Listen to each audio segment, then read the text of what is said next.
How do you find the inverse of a function algebraically for a quadratic function?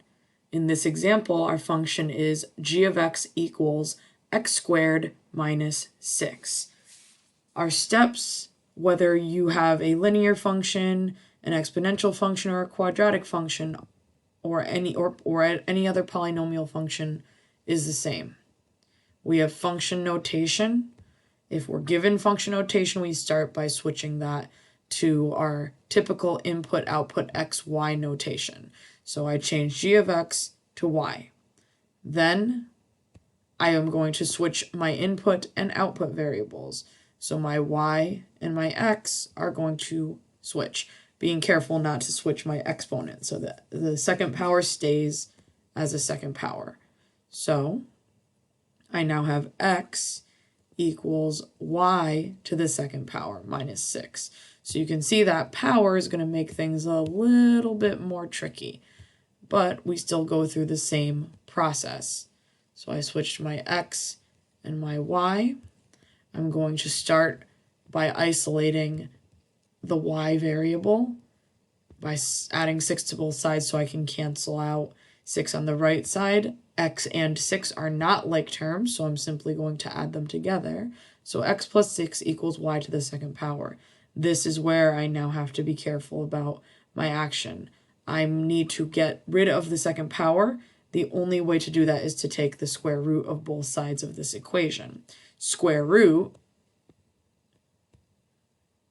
and squaring. So square root is the inverse operation of squaring something or putting something to the second power. So if I have the square root of a number,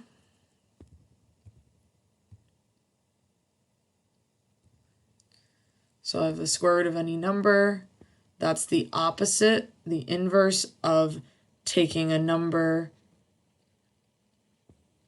to the second power. So just be aware that these are inverse operations, because they will help you. So just like we're finding inverse functions, we need inverse operations so to help us find those inverse functions. So the explanation of why I took the square root on both sides of this equation, which then allows me to cancel out the square.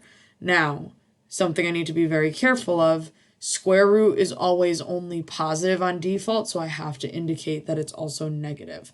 So I have the positive and negative version of the square root of x plus 6 equals y. And then I want to bring this back into function notation. I know that I started as g of x, and I also like to switch up my location. So I like the y or the output to be on the left side.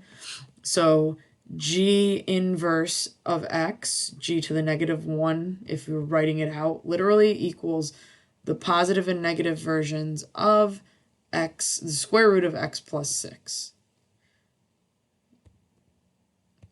Fix the plus. And that is our final answer to this example.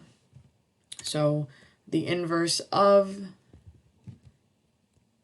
x squared minus 6 is the positive and negative versions of the square root of x plus 6. Remembering that the inverse operation of squaring a number is to take the square root.